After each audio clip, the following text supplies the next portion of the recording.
Coming up this week on Kiss My Kollectibles, we talk with collector John Hadjis. Want more Kiss?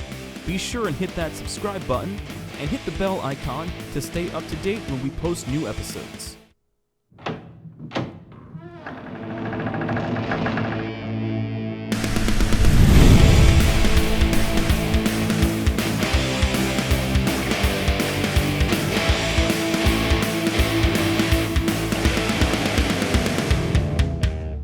This is Kiss My Kollectibles podcast, but you knew that. Hello, everyone. Welcome to the next episode of Kiss My Kollectibles, your source for vinyl, toys, bootlegs, and more. Look, why are you following me like a, I am one of your co-hosts, Jason Herndon, and with me, as always, is Andrew Sgambati, always here. Good to be here. All right. You know it. And joining us all the way from Toronto, you're in Toronto? Toronto. Is John Hadjis, and you might know him from Instagram on as jhpalace, and he's got a quite the collection, and he's quite the collector. I would call him a mega collector, but he's going to share some killer things with us today, right, John? 100%, buddy. I'm going to try to do my best to make everybody happy. Good. Well, I've got a short list over here of people that I've wanted to have on the show for a long time, and you have always been at the top of the list. So I want to thank you for taking the time out to do this. I know you're a busy guy, so I'm glad we can make it happen, buddy. Sometimes it's all about timing, and we're lucky that we were able to push it together and come together on a day like this and talk about Kiss. And I'm glad Jason made the list because I can't read or write, so I have no list. So I'm lucky that Jason. Well, that's fine. That's fine. I mean, I'm sure he's well. Are you gonna have to translate for all the people from like Canadian to American and Australian? Yes. Because, well, first of all, translate. Canadians say a lot of A and. Well, translated to Australian, Nicholas, he overdubs both of our voices, and it's just us right for 2 hours. I can see that. He's got a dry sense of humor, and I enjoy it. Love him. Yes, so do Some people don't get it, but I totally enjoy it. So do I. This is my I'm marking John off of the list. All right. All right. So anyway, I'm done. That's it. And as soon as I start to bore this guy, just clip me. Just edit him out. Just edit him out. His feed got disconnected. I don't know what happened. I have no idea what happened. All right, so before we get into John's collection and his history with the band and collecting and all that good stuff, we're going to do some new acquisition stuff because I know that Andrew and I have gotten some stuff this week, and John actually told us that he's got some stuff in the past few days that he hasn't opened, and he's going to open it on the air, and that's always fun to do. Perfect. So who wants to go first? Andrew, you want to go? We'll let John go last. Let's let John go last. Save the best for last. Okay, so I'll go first. We're actually recording this on Spaceman Day, so Spaceman is available today, so get it at all of your local record stores or online outlets for music. Buy it. I'm not the biggest Ace fan. I've been very vocal about what I don't like about Ace, and I haven't liked the last few records, but I love this new record. I've listened to it maybe 10, 15 times since we've gotten it, so... I've had the silver vinyl. We showed that on our last show. Last episode, we showed silver. So today I got the CD, and I really want to thank Ken Gullick over at E1 Entertainment for taking care of us once again. Yep, and giving us some cool stuff. So there's the CD. I'm not going to really show too much of it because Jason showed it on the last show. It's got a fold-out poster in there, but check out the CD. This one is a jewel case. If you buy it in Europe, the cover's different, and it's going to be a digipack. So maybe that'll be the next one that I get because I don't have enough versions of the same thing. So got this today, but I also got something super cool. I'm going to save the best one for last. But like I said, Ken Gullick, E1 Entertainment, always takes care of us. Knew I needed this, hooked me up with a nice Bronx Boy 12-inch single, and if you guys don't know, the vinyl on this one looks super cool. It's a marbled silver vinyl, so check this out. I mean, this is the real deal right here. So the guys at E1 Entertainment doing some great work, and I got to tell you, the first time I heard Bronx Boy, didn't love it.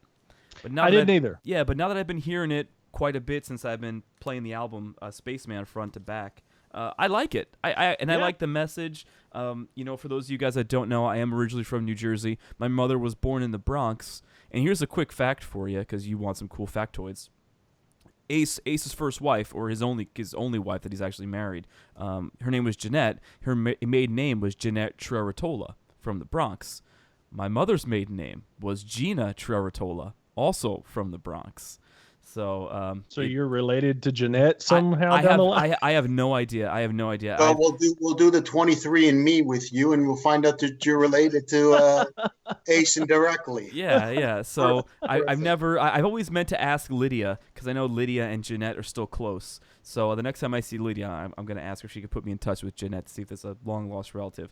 But what I really wanted to save, let me pull out the download card here. What I really wanted to save for last, as far as the vinyl goes, this is the version I wanted, the indie store exclusive. Yep.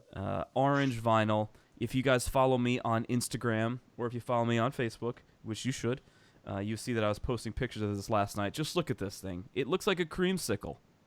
That's exactly what it looks like. It looks creamsicle, like a creamsicle orange. Looks like a creamsicle. And it's super cool. I prefer this to the silver one. Not to say that the silver one is bad or anything like that. It's awesome. So, as you mentioned on the last show, this is going to be the same, but the outtake photo is different. That's Ace's lighted guitar. So, no other inserts in here to speak of other than the download card. And I want to show the download card here really quick because it is cool. 100. Oh, it's different. Yeah. Isn't it? Because the one that we got with the silver is the cover. That's great. Yeah, that is so the cool. download card is different. After the limited to 500 piece, I think that's my favorite one. Yeah. So oh, I agree. Super cool. Yeah, I just got to. Yeah, go ahead, continue. I was just going to say I just got my email today that my autographed version. So did I. Cool. So Excellent. Excited about that. It's actually been a great email day because today I got the email for the Sound of Vinyl solo box set is coming. Yeah. The signed blue, is it blue? Yeah, signed blue. Ace 500 pieces coming. And then I also got my email shipping confirmation for my solo album's personalized award. Oh, yeah. So when we record that. I did not get that. Yeah, well, I was on the fence. And then when somebody ended up posting it in Kiss My Wax, I was like, I got to have it. I got to have it. It's a real RIAA award. I had to have it, so I bought it. And you know what? It's really cool that you got that because you got the RIAA award because all you've been getting now is AARP awards. Thank you. That's all you've been getting. All right, you punk ass.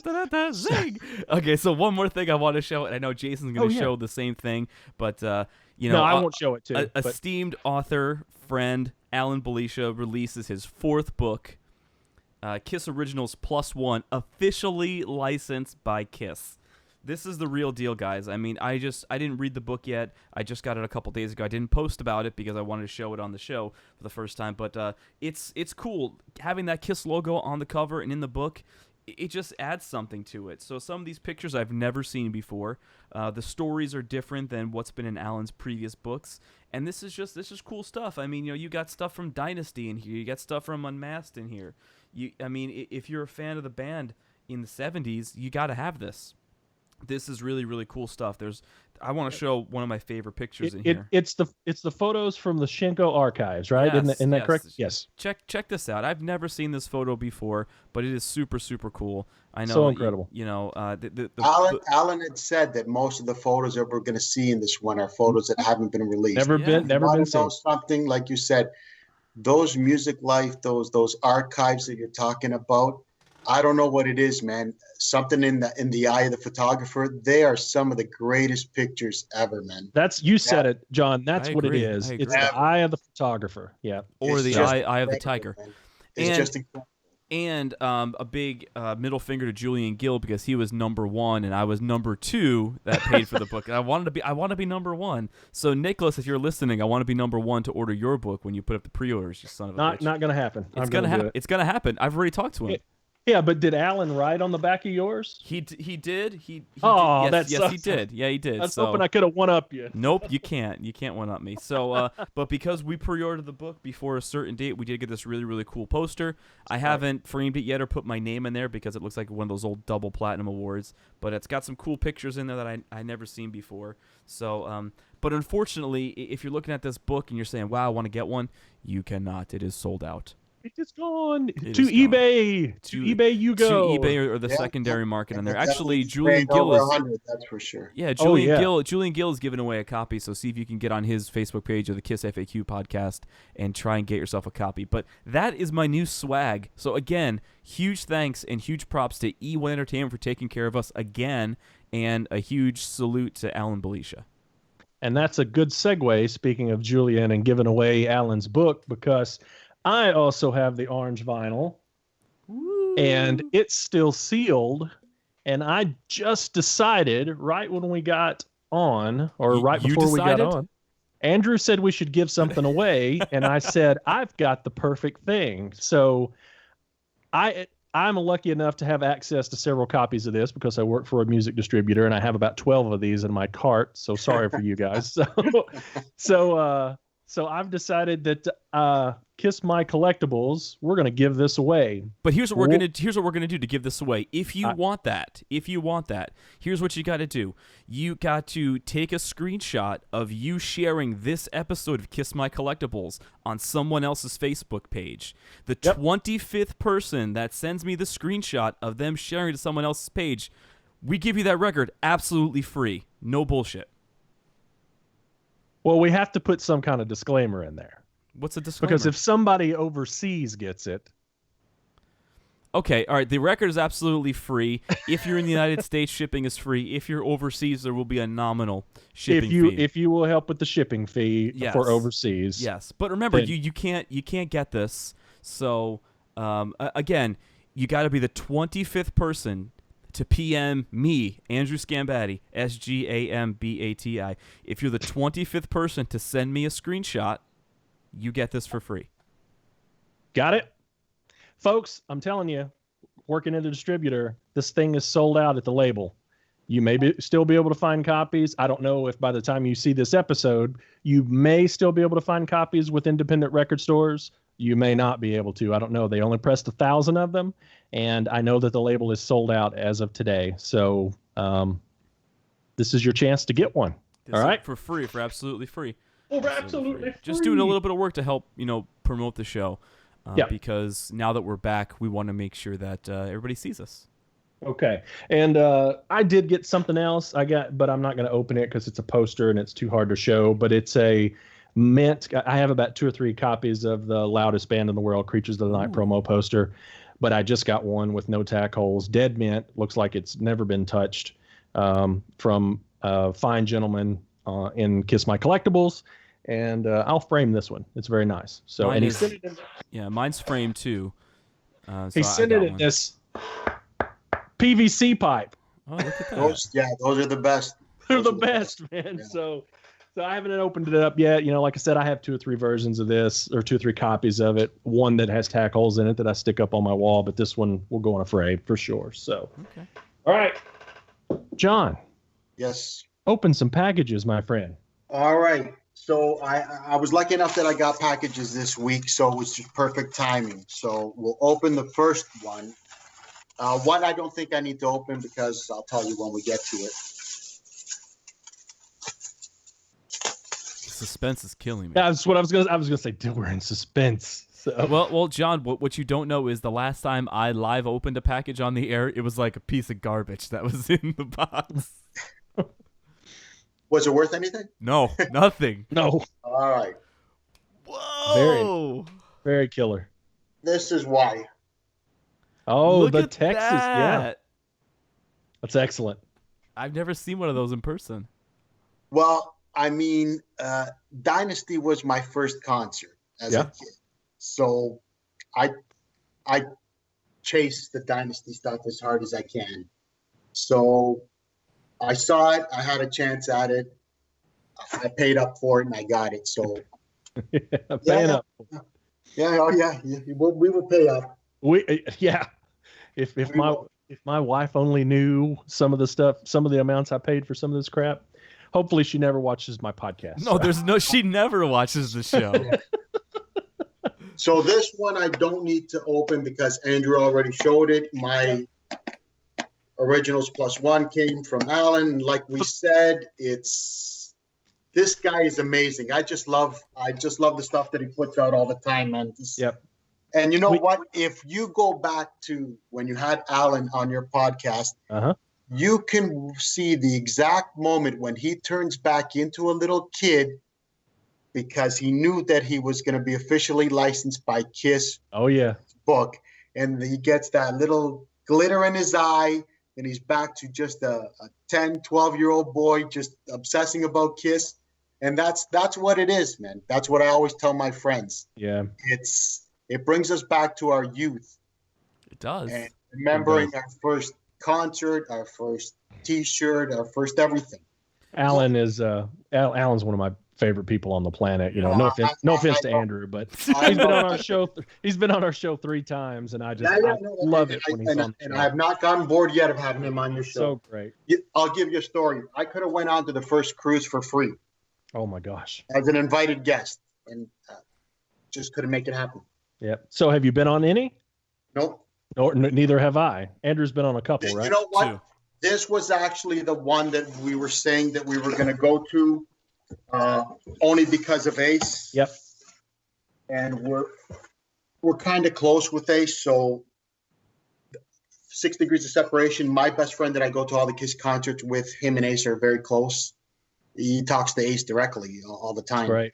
So right. Yeah, doing nothing. Yeah. You know, I get to go side stage for Ace. You know, if you told me when I was a kid that I'd be standing side stage for Ace shows, I would have said you're crazy, right? But here we are, right? Yeah. It's something else how things turn out. Andrew's had similar experience hanging out with Gene and doing work for Gene. So. I see now, man. I see now. So here's the next package. Oh, that's a great one. Yeah. That's the Aussie one, right? Or is that which one is that? The Aussie one, because it's the regular KISS, right? Right. It's the Aussie one. Yeah. I'm smiling. I'm smiling because that's awesome, but I'm also smiling because our friend John 5 he popped through text. That's great. Yeah, look at that. Yep. Right. Just sometimes, you know, trinkets that I'm missing from behind, and then. Well, I was going to ask you. You didn't already have those because I figured that would be something that you'd already have in your collection. You know what? Sometimes something that I know is easy to find, I just keep passing on it. Sure. Yeah. Right. I've got this certain rule that I follow by. If I see something in my mind, I always think, am I going to see this within the next 5 years? Yeah. And if the answer is no, then I try my hardest to hit it. It's smart. Yeah. If I think I'm going to see it in the next year or whatever, I might wait on it. There might be one that wasn't in the shape that I wanted it or whatever, or so on and so forth. But if it's something that I think I'm not going to hit in the next 5 years, then I try my best to hit it. These scarves, they're not coming up as often now because what I'm seeing is that collectors are no longer just flipping stuff as easy as they were, because we're all in a certain age group that now a lot of us are kind of established in our work relationships. So we're holding on to them instead of just letting them go. It's almost come to the point where you got to start pulling teeth to get a coin stuff out of people. You really do. You really do. Yeah. Pull teeth or take out a second mortgage, because it's getting really expensive. And I find some of the other collectors now, they're much more prone to a trade than they would be just a straight up. Some people, they don't care about the $200. I'm just using a number, right? They just don't care about the $200. But if you were to trade something to them that might be of lesser value, or they don't have and it's in mint shape, they might be interested in the trade. That's absolutely right. Yep. Right? Yep. You got one more? I do. I got that too. But I don't know. He keeps leaning down and I see what's behind him. So yeah. Those aren't easy to get. Some of the Japanese Come On magazines. Oh, nice. Oh, look at that. Very hard to find. Right? Yeah, I don't think I've ever seen them for sale. So I'm gonna have to send them to Alan so he can translate for me and then send them back. Yeah. Yeah. That's great. Yeah, those are tough. That's what we will open for today. That's great. That's cool. All right. Very cool.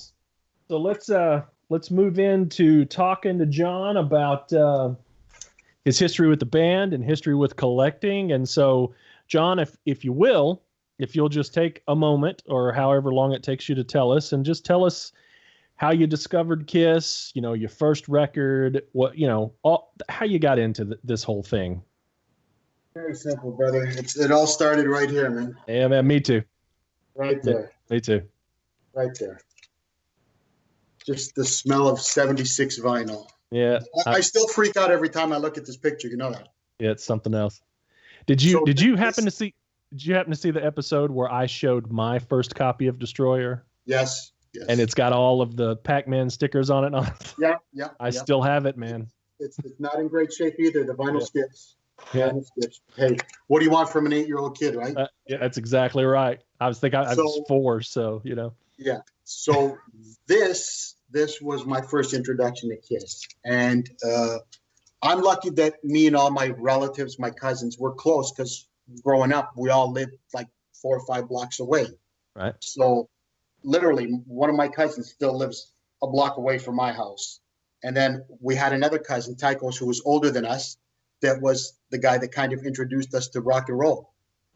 So I had heard Destroyer through him, and then that's what I wanted for my birthday present. That's awesome. And when I went to Towers, which is a department store here in Canada, I showed this to my mom, and in Greek, she turns to me and she goes, "I ain't buying you those fucking devils." Yeah. Pick something else. Yeah. And as an 8-year-old kid, I couldn't comprehend why my mom doesn't want to buy me what I want for my birthday. So I literally stormed out of Towers by myself and came back home. And my uncle happened to be home, which is her younger brother, and he sees me crying and he goes, "What's the matter with you?" And I go, "Mom won't buy me what I want for my birthday." And he goes, "What do you mean?" He took me back to Towers. I walked in. I go, "This is what I want." He goes, "Let's go up." He went and paid for it. I came back home. I showed it to my mom and I go, "You see, Uncle Bill loves me." And that's how it started. It's amazing. And was it in 1976? 76. That's Summer great. 76 for my birthday. That's when I wanted it. It had just been released. So I was on summer break and it happened to be my birthday, and this is what I wanted. And that's how the sickness started. Your age, to it 20 times in. Sure. Your age is about where I always wished that I would have been, because I got Destroyer in a late 79, like almost 1980 when I was 4. So, and you had, 4 or 5 years on me. And that's that age would have been the perfect age, I think. It's the only time in my life that I actually wish I was older, only to relate to KISS. That's Absolutely. it. For nothing else. There's Absolutely. Nothing else. I'm exactly the same. I wish I could have gone to the Destroyer tour at the Maple Leaf Gardens or Varsity Stadium after. I would have loved to have been there. I was just talking on the phone a couple of days ago to my good friend Pat Lucero, who was telling me that, and I didn't know this, that I think at the age of 7 or 8, he was at the Anaheim Stadium show. Yeah. God, that would have been amazing. So just amazing. But anyway, so Destroyer are my favorite costumes. Alive 2 would be the stage that I'd want to see KISS. Alive 2. That's it. Yeah, that's great. I tell my friends, if I die and I'm not buried in my KISS Alive 2 shirt, it means nobody listened to me. It means nobody listened to me. Yeah. All right. So you got the record in 76, and it was a struggle because your mother didn't want to buy those fucking demons for you. So and my mom was scared shitless of them. Sure. Yeah. And you were 8, so you didn't get to see them in 76, but 3 years later at 11, you got to see them on the Dynasty tour. Guidance, yeah. So how did that? Same uncle that bought me the album. Great. The same uncle that I had to kick and scream to get me to take me to the Dynasty tour. That's great. That's awesome, man. So you know what? That's always going to be your favorite uncle, the guy that gave you the shit that you wanted, man. You're darn right. You're darn right, man. All right.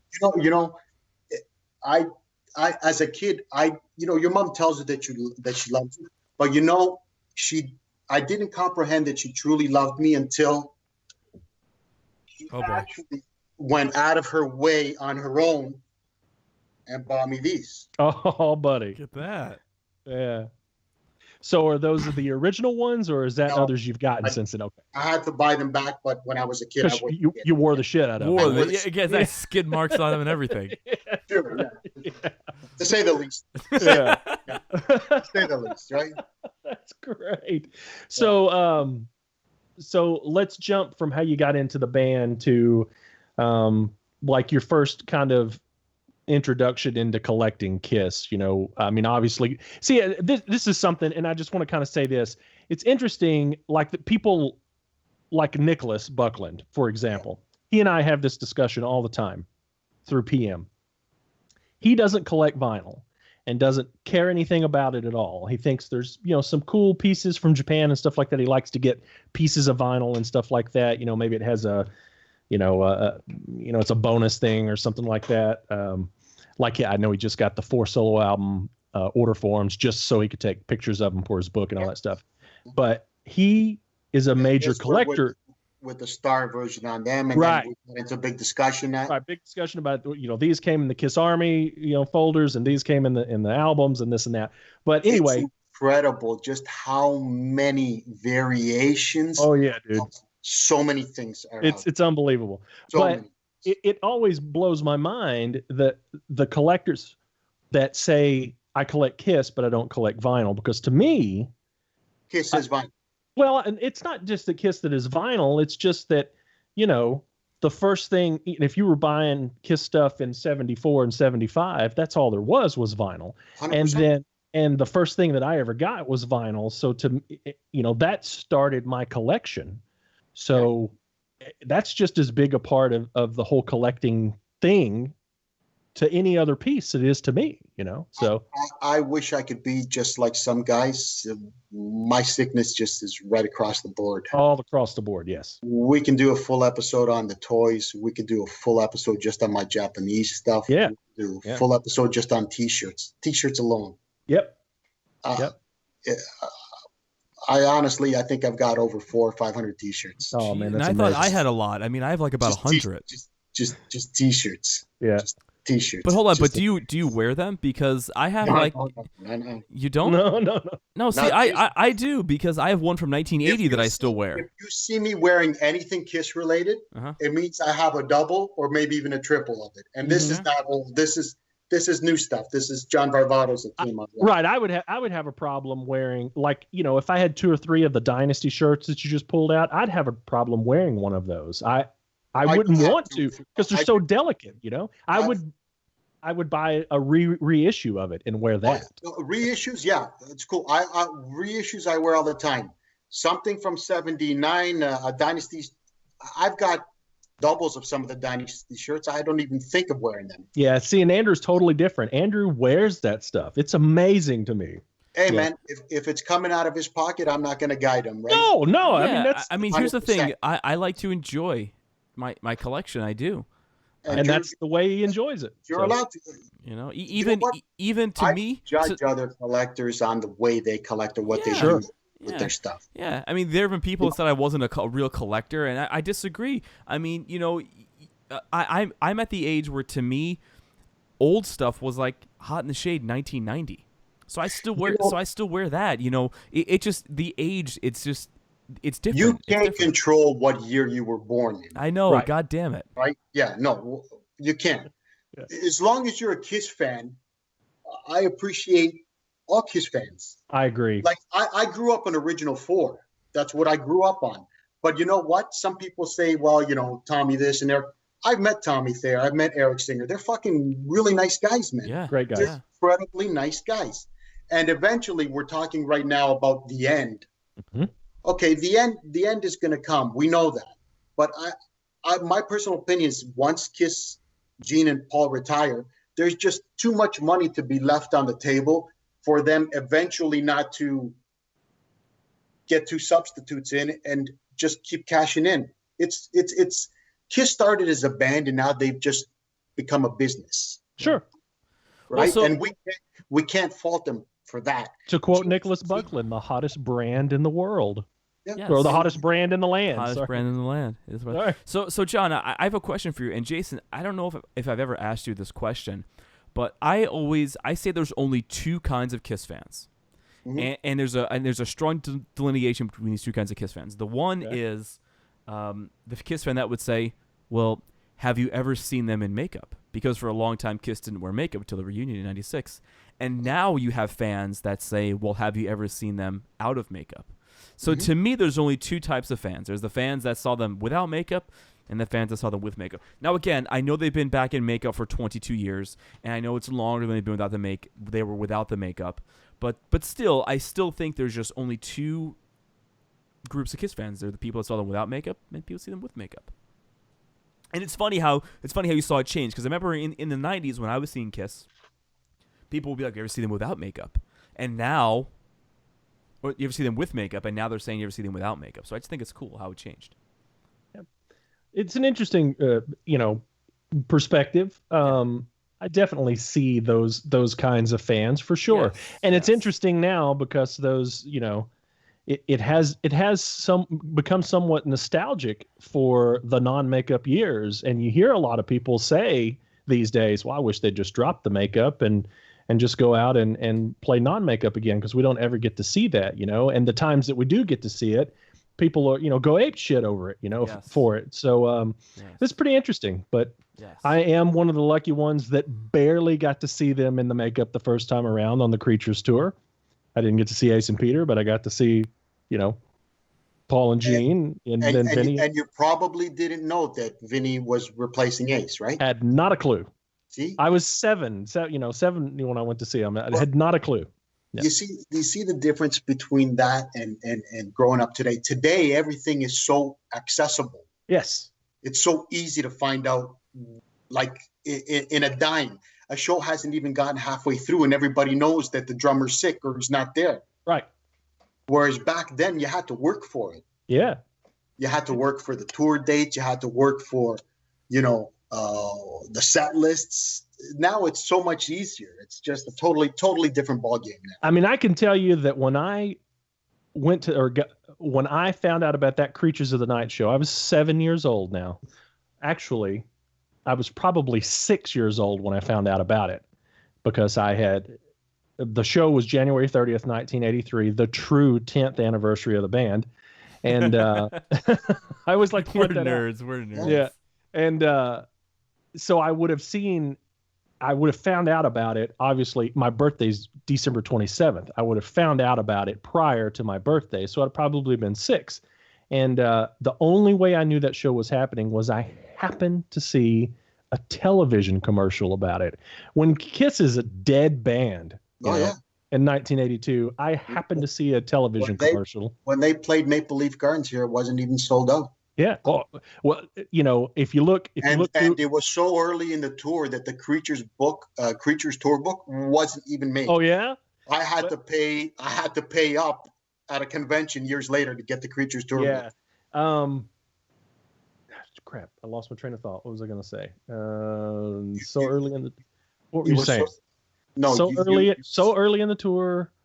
Blah blah blah. I forgot. As I was saying, but you were saying you didn't even know about the tour date until you saw it on TV. Yeah, I didn't see that. I saw the commercial. I was going to say something else, but I completely forgot. I saw the commercial, and of course the commercial is the I Live. Most of it's the I Live It Loud video. It's Ace Frehley up there.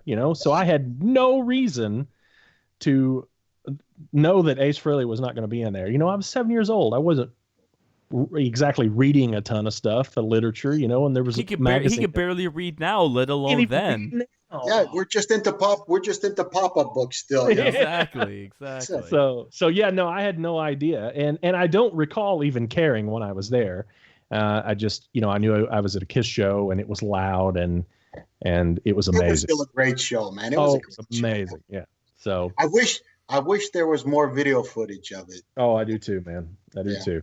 Oh, I know what I was going to say. You were talking about it wasn't sold out where you saw it. And I was going to say there's, a certain book out there that has, a lot of concert dates and information. It's sitting right over there. Yeah, we'll leave it sitting over there. And it is a great book. It's called KISS on Tour by the great Julian Gill. That's right. They're actually both sitting right on top of each other. I know which one we're not going to talk about because I pay attention, but The Julian Gill one's right over there. That's right. So anyway, if you'll notice, if you look through those, attendance figures, the Nashville date was near. If it wasn't sold out, it was nearly sold out within a few hundred people. Like 9,200 people or something like that showed up in this 9,500 seat venue. So, it was packed. But then you look at all these other places, 15,000 seat venues with 2,500 people in it. Well, it's Maple funny Leaf that Gardens is like 17,000 people. Yeah. there was like 17 people there. Right. Meeting my friends, actually. There was a big group of us there at that show, like 16, 17 guys, and we all knew each other. It's funny because back then you never knew how a tour was doing when you were there. You always judged the tour by what show you were at. Like, Jason, you were at the Nashville show. It was sold out. And wasn't it the same for you on the Revenge tour when you saw the Revenge tour? The Revenge tour in Nashville was packed the hell out. I had no clue the tour was doing terrible. To me, I was like, oh, God, KISS is back. This is the way it should have always been. Hot in the Shade was great. I was in third row in Nashville. And then I went to see them at Municipal Auditorium. And it was, if it wasn't sold out, again, it was damn near close to it. And in the same venue that I saw them on the Creatures tour. And I had no idea that the tour was doing terrible. So two favorite non-makeup albums are Lick It Up and Revenge. Oh, yeah, absolutely. Absolutely. For me, non-makeup. Right? I agree with you. No, Lick It Up's the last album I could listen to from start to finish without skipping any songs. There are some gems on Animalize for sure, and there are some gems on Asylum too, but I kind of grouped together Animalize, Asylum, and Crazy Nights, and probably even Hot in the Shade, and I can make like one really strong album out of those four. See, I'm a different guy, and I know I've said it a bunch of times on the podcast, and I got PM'd about it today from a guy. We were all talking about the solo album box set, and he PM'd me, and we were talking, and he was like, "Man, I may be in the minority here, but Peter's solo album's my favorite, and right." And I told him, I said, "Man, I'm probably in the minority too, but Peter's album was the record I gravitated to of the four solo albums when I was a little kid because I wanted to be a drummer, and I loved Peter, and it didn't matter what that record sounded like to me, because at my age, no matter what KISS was putting out, I thought it was all great. It could be Peter's solo album to Dynasty to Unmasked to The Elder to Creatures, which are all completely different records within a 3 or 4 year span. And I just thought that was the greatest thing in the world. This band doesn't sound the same ever. And I thought that was great. And that's kind of stuck with me as an adult, that I don't go back and say, well, I was stupid. Peter's record is terrible. I still enjoy Peter's record every time I put it on, every time. I like it. I don't love it. I like it. The first solo album that I bought out of the four was The Ace. Mm-hmm. The one that I think sounded the most like true to KISS was Paul's, obviously. Sure. Gene's was a little eccentric, and Peter's because I'm not a drummer. Well, neither was Jason, neither am I. I tried hard to get into it. Yeah, I tried hard to get into it, and so at 10 years, I assume you got the solo albums close to the time they came out, right? Yeah. So you'd have been 10 or 11 years old, right? Yeah, The Ace I bought the first day. Then I had to struggle to get the money to get the other ones, but I didn't get all four at once. So I went Ace first, Gene second, Paul third I bought, and then Peter was fourth. But I think the Paul and Peter were maybe a couple days apart. I got some help from Mance. So when you put Peter's record on for the first time, if it was a record, it could have been a cassette or an 8-track. So records, man. Right, when you put Peter's record on at 10 years old, 10 or 11 years old, do you consciously remember saying, "Man, what is this? This is bizarre"? Do you? Or I did. I was trying to comprehend it. Yeah, to me, I didn't. It's just weird. I love hearing about people's perspective about these particular things because, when we talk to some of our other friends that are even a little bit older than you, and they were 15 at the time or something like that, they were like, "This is horrible. This is not what I wanted to hear." But me, I was 5 years old the first time I heard it, and it didn't matter to me that it didn't sound like, Baby Driver or Hooligan or whatever. Picking up on the drumming, and you were getting right into it, right? I don't know. I don't know why. I've never been that uber critical of what they put out. I've never have. You know I'm what? one of those fans that think they can almost do no wrong, except for Nothing Can Keep Me From You, and I Finally Found My Way. Other than that, you know, there's a couple where I'm actually shaking my fucking head, like going, "What happened, man?" I was like, "Where did we lose them?" When I was watching videos for like, let's put the X in sex, and Oh my God, it's the worst. I'm listening to Paul like say "Love's a Muscle," and you make me want to flex, and he's doing this, and I'm like, "The fuck happened here, man? Where am I?" And then I would have to go back to get like this. And then take a look at it and go, okay, I'm in my happy place. I'm in my happy place. Yeah. Well, see, now you were definitely. They kind of fucked me when they got into shit like that. Right. You were way older then. By that time, so that's 1988, and 88. I'm 12 years old. And am I 12? I'm 13 years old. And I'm thinking, when I first got that record, I loved that song. I'm not a huge, gigantic fan of it now. I mean, I don't listen to it often, but back then I was just excited that it was a new KISS song. I was like, holy fuck, there's a new KISS song, So I was just shaking my head. I was distraught. I didn't know what the fuck. Wait, so hold on. The Walking Dead. I was just walking around the streets like, where am I? I'm lost. So hold on. So this relates because in 1988, you guys were obviously a little bit older than me. I was 4 years old in 1980. Right. 3 or 4 years old in 1980. I was born in 85. 88. I was getting drunk, man. I was finishing work.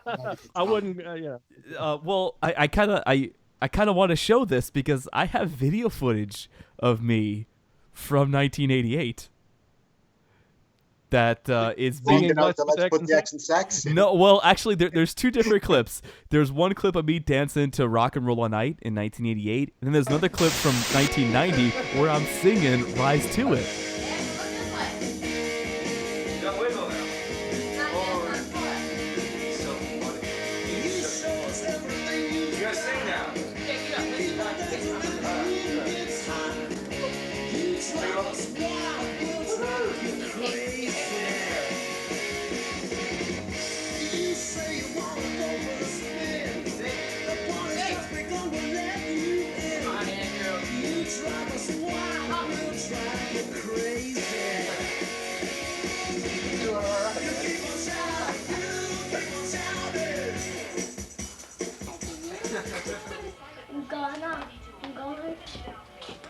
I'm gonna rise to it.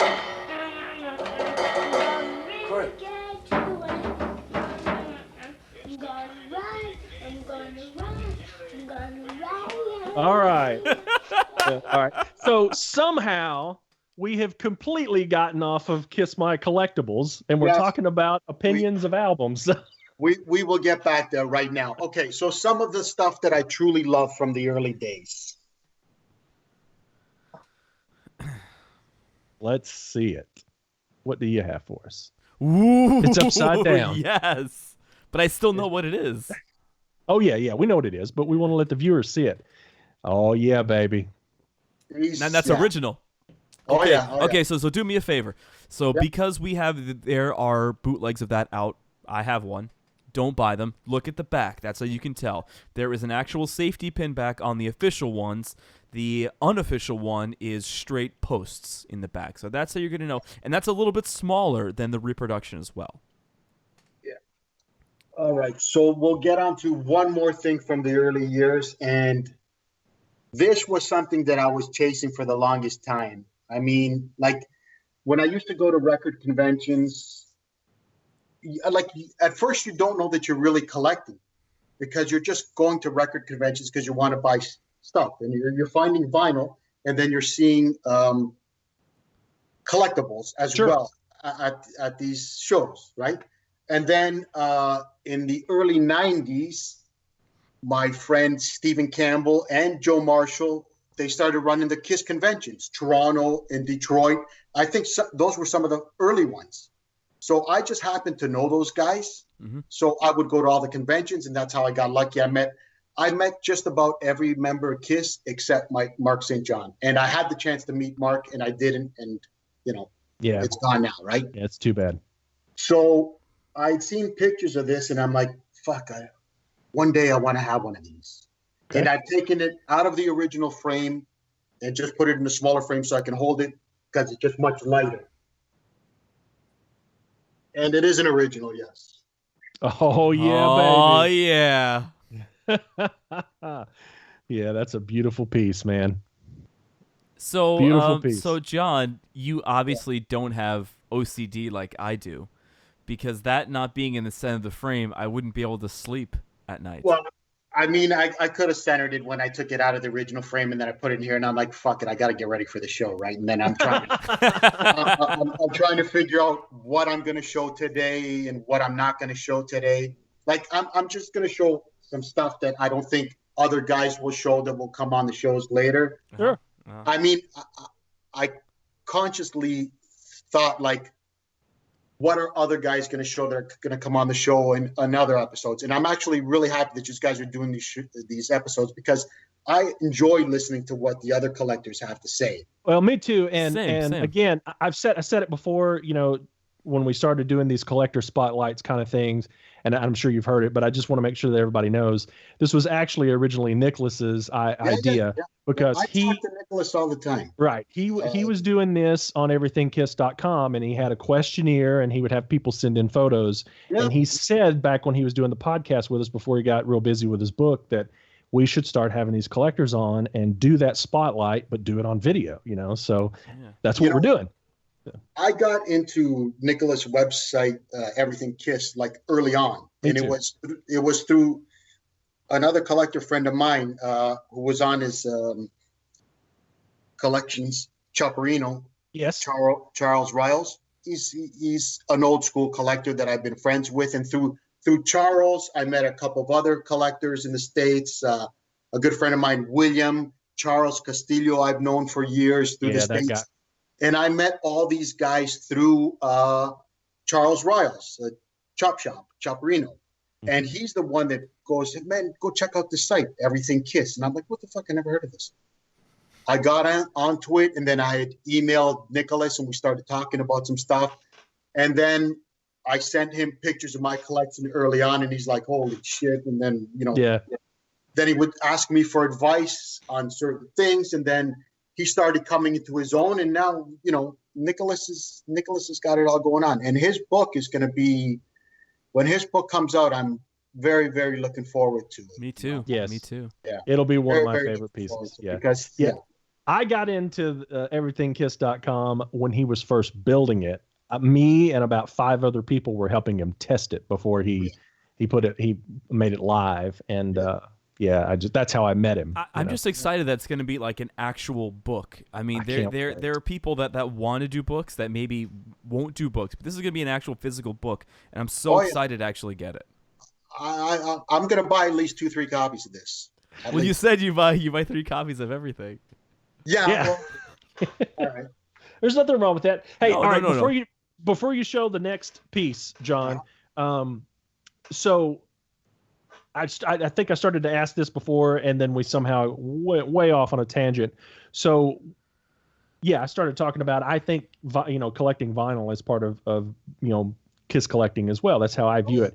But what outside of vinyl, what were some of the very first pieces that you got?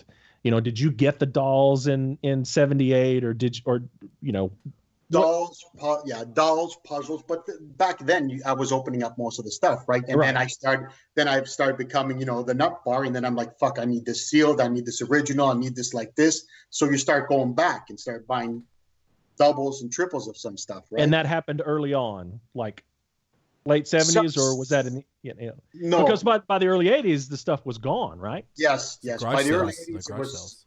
famous. After 80, 81, it was like gone. You didn't start seeing it again until the late 80s, right? And early 90s, right? And then late 80s, that's when it started coming back around. Right. And being in Canada, I understand how the Europeans and the Australians feel, because we get completely fucked on. Sure. On the exchange rate, on the like, I'll mention a guy. Anybody that collects my age knew who Frank Caraglio was. I know who Frank so Caraglio is. Yeah, so do I. You knew who he was, right? Yeah. I bought so much crap. And think about this. The guy used to put out 8-page things and mail them out to hundreds of people. I still have all of mine. So. I have most of them. If you ask me to tell you my girlfriend's phone number out by heart and you'll give me $1 million, I can't tell you that. If you tell me to this day to give you Frank's cell number, whole number, I know it out by You heart. still know it? Oh my gosh, that's 1-203-287-9589. that is unbelievable. I haven't dialed it in 20 years and it's still logged in here. That's crazy. Instead of waiting till the lists came, I used to call Frank once a week from Toronto, long distance. Hey, buddy, what's going on? What's new? What's happening? Sight unseen. I would buy some stuff. It would get shipped. I'd have to go to the bank to buy a money certificate, to lick, to mail to Frank, to wait for it to come 2 months later. You know, It's amazing. Yeah, I used to talk to that guy all the time. That's crazy. That's good stories, man. It's good stories. Now that just made me think of, did you ever do any business with Gary Danko at the Rainbow Rockatorium? Because you would have been around collecting around the Rainbow Rockatorium. Yeah, we're going to see something that's going to, at the end, we're going to see something that's going to blow your socks off. Okay, because like... And then we'll come, then you'll understand where it comes back to the Rainbow. Because the Rainbow Rock, I grew up 20 minutes from there. You know, that guy was ahead of his time, man. That guy was way ahead of his time. He knew to buy that. But then once it ran out, that's it. It's done. You're not going to see it again. Yeah. That's right. That's right. That's he was a visionary in knowing that this stuff is going to be worth money. But when you've got, for argument's sake, let's say you've got 20 sleeping bags. Once the 20 are sold, you can't find another 20. That's right. It's true. That's right. It's true. When he was getting out of bootlegs, he was giving me his master tapes. And I'll tell you a really quick funny story, and then it's back on you, John. One of the buildings that my father was in construction or was renovating or whatever, it happened to be the building that was printing the Got Milk posters. The chalks in 99. So what my father was doing is he was stealing posters right off. You know, they would get printed. He would steal them right off there. The press. Yeah, hot off the press. He would steal 20 and 30 of them at the time. So what I would do is I would take these massive fat rolls of these Got Milk posters and I would give them to Gary for videos. And that's how I built most of my original collection, was through that. From stolen posters. Yeah. It would have been nice if your dad was stealing 74 Hotter Than Hell calendars. Yeah, I know. Yeah, is that the truth? That would have been awesome. And here's what's even more fucked up. I don't even have a Got Milk poster myself. I never kept one. Wow. I never kept one.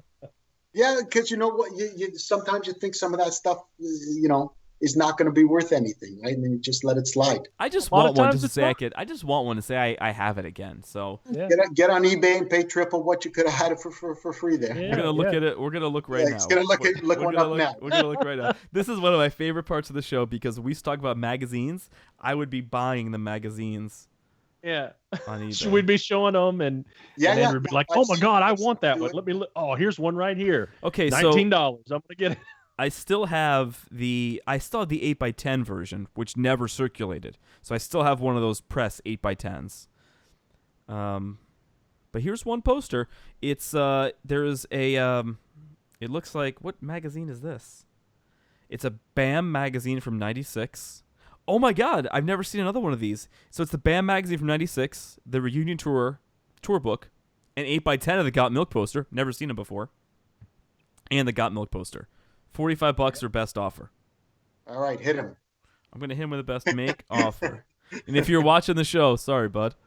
And take his best offer. Please take my best. I gotta sign in. All right, so back to you, John. All right, back to you, John. Let's move on to some other stuff. Show us what you want to show us. All right, so the next piece is.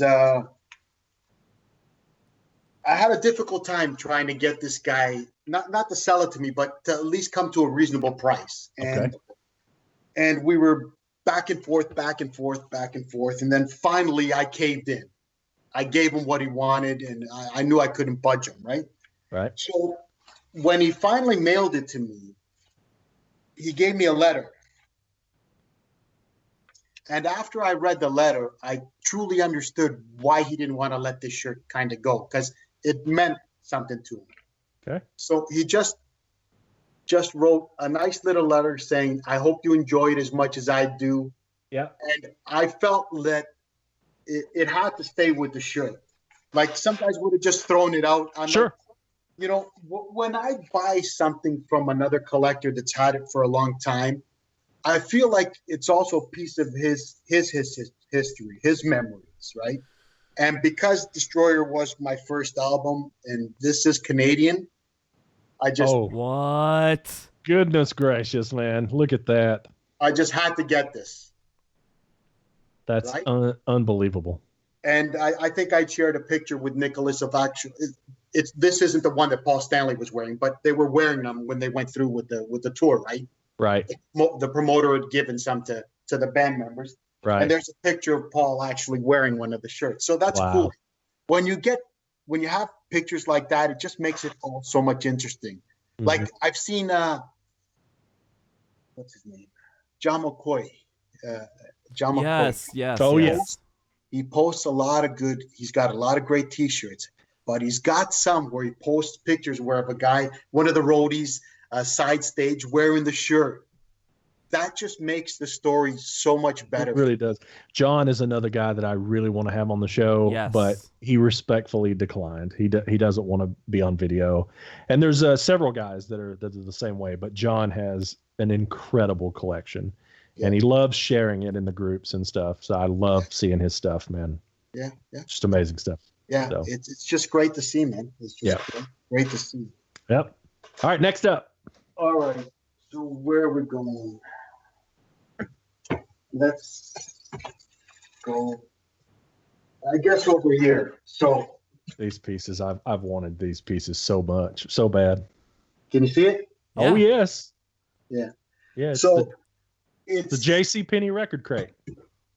if you look at the J.C. Penney ad, I've got everything on that. Oh. Everything. Oh, man. So I really wanted them with the original shipping boxes. Yep. So a collector friend of mine has had it since a kid, and I just kept pestering him, just like, come on, dude, you know it's going to go to a good home. You know it's going to go to a good home. And I never actually threw a number out there. I just said to him, just tell me what you want that will make you happy. And that's the only way I got it. I asked him for the number. So you paid up for it. Oh, yeah. Then he said, Oh, he said he's like, Do you give want me me to your take it wife, out and of he the was like, box? honey, you're going to where this guy's house. Do you want me to take it out of the box? Do you want to know something crazy? His wife was the one that was trying to talk him out of selling them. And I'm like, Oh, what the wow. fuck? I've never heard this in my entire life. Usually the wife's the first one that Yeah. says, get rid of it. Yeah. You know what? My wife, she complains about all of my shit, but I honestly think that if I said I'm going to go down there and start selling all the stuff, I think she'd talk me out of it. Yeah. Because she knows that I would be miserable, you know? Yeah. You know, if for me, there's nothing worse than any collector having to sell his memorabilia before he's ready. I agree. It makes me really sad. Yeah. If you're ready to sell it, then okay. But if you're not and you have to sell it because of other reasons, it's going to drive you fucking insane. Yep. It's going to drive you absolutely insane. It will. It will. And that's why sometimes I build relationships with certain collectors and I say, hey, man, if you ever get to the day that you want to sell this or this, just keep me in mind, right? Yeah. Yeah. Just keep me in mind. As far as taking that out of the box, I know it's probably a pain. It's totally up to you. I'm gonna say no, only because I remember what Julian went through to take the vault out of his cardboard box when he got it, and then we made fun of him for like weeks after that. Yeah, So. I mean, you've got pictures of it. You know what it looks like. So let me ask you. The hard part is finding it in the box. Right. So the decal that's on it, how good a shape is that in? Is it still in great shape? Because a lot of those fall apart. Look, now he's got to take it out. He's like, now I got to take it out. I can actually open the front so you can see the Paul logo. Oh, good. Oh wow! Look at that. Yeah. Good shape, That's man. tight. I usually see them just torn off the stretched. corners and stuff. Yeah. That's great, man. That's great. All right, so you have its little brother over there, the cassette case. The cassette case. I mean, Dude. They're really not that attractive, but they are so desirable. Well, they're attractive to me, you know. Yeah, no, you know, this one's a little easier to pull out. So That's what she said. God, I love so it. Cool. I love it. And you know what? It's fucking crazy because it's just some boards and some fucking paper with glue on it, you know? Yeah, it's really not anything. Yeah, it's But I love it. I love it so much, man. black shellac with stickers on. That's all it is. But here's the fucked up part. As durable as these pieces of wood are, why are they so hard to find? You know what I'm saying? Well, I mean, here's the thing, because, I mean, I remember when I was growing up, we didn't have a KISS one, obviously, but we had, like, many cassette and many cases. But when those formats went to the wayside, you just got rid of the container, or you tried to sell whatever you had with the container. So I bet you once vinyl and cassettes were in a thing, all those things got thrown away. Well, I'm sure that has a lot to do with it. And I also just wonder how many of them were actually made. Yeah. You know, too, yeah. I talked to Nicholas about this, and I call it survival rate. Like, how many of a certain item were made, and how many actually survived that we know that exist. And a question that I actually have is, what's rarer? If they made 1,000 pieces of something, and we know 100 of them are still surviving, or they made 200 pieces of something, and we know for a fact 150 of them are still surviving. Is it the one? Like, that's a debate that we can have where you're actually right in both answers. That's an interesting. That's interesting. Really good. Never thought about it. You just totally incepted KISS collecting. Is what you did. Remember, there's a meme floating around, like you're 75% water and like 75%. Yeah, I shared that. I shared that on my page. Yeah, that's totally me right there. Yeah, dude, me too. You don't even know. You don't even know. We're just we're just into useless KISS crap. Yeah. This was my Superman, my Batman. You're goddamn right it was. Right here, man. Right there. You're damn right it was. Those are my superheroes. I didn't need anybody else. Well, the Batman and Superman didn't exist, but Gene actually spit fire, and they actually descended from those cabinets in '77. That happened. I can watch the beginning of Alive 2 where they're just coming down and Paul does that little shuffle right back to the mic before he gets onto I Stole Your Love. And I still get goosebumps every single time. That will never get old. Never. I agree, never. I agree. Never. I agree. And you know what? I don't care what anybody says, but this is still the greatest rock and roll photo that was ever taken. There you go. I don't disagree, my friend. There you go. Do you have the Barry Levine gallery poster that he put out of that? Yeah. I met him in Vegas, actually. And where was that taken? Sorry? Where was that photo taken? This one? Yeah. No, this was from the Alive 2. The inside. Where's the inside photo taken? Like, where'd they take that? Where'd they actually photograph that? This was the LA show. Oh, man, it was not. That's San Diego. San Diego Sports Arena is where that photo was taken. That's right. San Diego Sports Arena. Andrew keeps all those little nuggets in his head. So chicken. Yeah. That is, yeah. I will never get sick of looking at that. Me neither. I got into KISS in the late 80s, but once I became like a fan, once the reunion tour was happening and I actually knew it was going, and it was right before I got on the internet, and it was right before you could just type in KISS and you had 500 photos that would just pop up in a minute.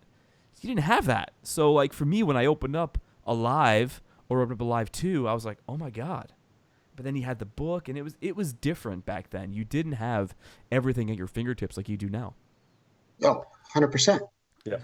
You know, when I bought the first piece of Japanese collectibles that I ever bought was, again, Destroyer. And I didn't even know that it existed. And we're walking through a record convention, and I just see it sitting on a table, and I go, what's that?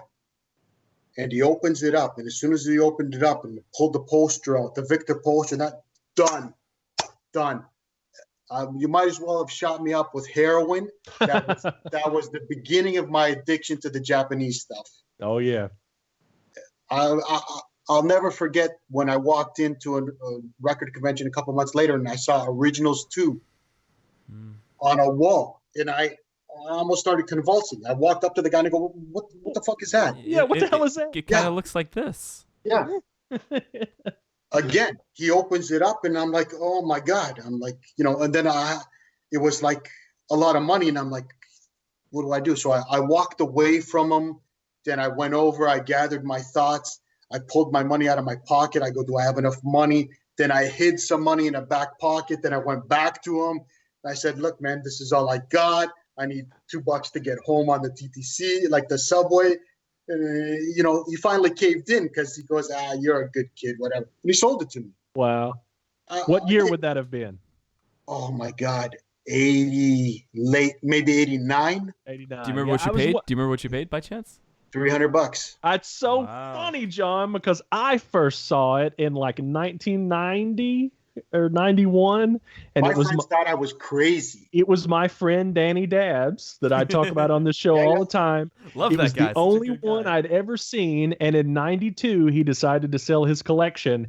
And one of the pieces I asked him, I was too young to have a bunch of money to buy it from him, so he was selling it to Gary Kahn in Nashville and stuff like that. But I was like, "Man, will you please hold on to this?" It was the Originals 2, and I paid $300 for it from him. And now you can get them all day long for $225 or something like that. So and they still sell. And they still sell, but back then it was the fucking real holy grail, You're man. King of the world if you had that, man. That's right. King of the man. nighttime world. Come on, man. That's right. That's right. If you had that, man, you were on top of the world. Man. All right, what else you got, man? All right. Okay, so we'll get into some interesting facts that some guys don't know. So back to the pajamas. What a lot of guys don't know is that the pajamas came in 3 colors. They came in a blue, a green, and a yellow. But what some guys don't know is that even those 3 had variations. This yellow pair comes with a red shoulder and a red back. And then it also comes with what I call a tricolor collar. It's 3 different colors. It's got like a red, black, and a white in the collar. So there's 3 variations of the yellow. Then there's also 3 variations of the blue that come with a blue front, a dark blue shoulder in the back, an all blue, and then again with the tricolor collar. And same with the green. The only one that doesn't come with is the yellow one. The yellow one comes with a red back instead of like a darker yellow back. Maybe they didn't think it looked good. Who knows? But those fucking things are hard enough to find in and of themselves just to have one of them. So to go out and try to find do you have all those variations? I've got 3 pairs. I've got a blue, a green, and a yellow. Yeah. J5's got 4 pairs, and I don't know anybody that's got more than that. Yeah. And it was when J5 was talking to me, he posted on the Knights and Satan service the pajamas. We started talking. And then that's when we got to there's 9 pairs in total. And I go, 8 billion people on the planet. I go, I bet you nobody's got all 9, right? And Guarantee it. And then me and John, our wheels start turning like, fuck, let's try and figure out how we can get all 9. And a lot of money and a lot of hunting. So the stupidity starts, right?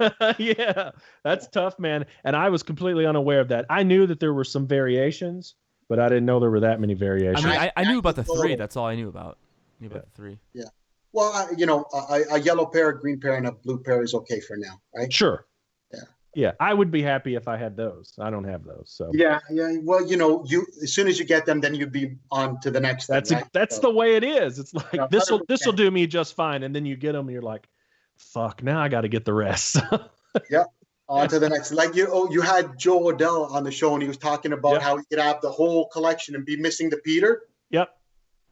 I'd be up walking the house in the middle of the I night. don't even understand that. Same. Am I going to find a Peter, right? Even though I don't, where the fuck am I going to find a Peter? I don't even understand that at all. So Joe's a great guy, but I don't understand that logic. So let's get on to another piece. yeah, here. let's do it. This one is a little controversial because some guys will say it's official, some guys will say it's not. But oh boy, I'll give you the story behind it because I was asking myself the same question. All right, because that's something that we are, kind of infamously known about. Is the mechanical works mirrors. oh boy, Oh yeah. Yeah. All right. It's nice stuff, man. It's nice stuff. What a lot of people don't know is that this one here comes with 3 frames. It comes with a gold, a blue, and a red frame.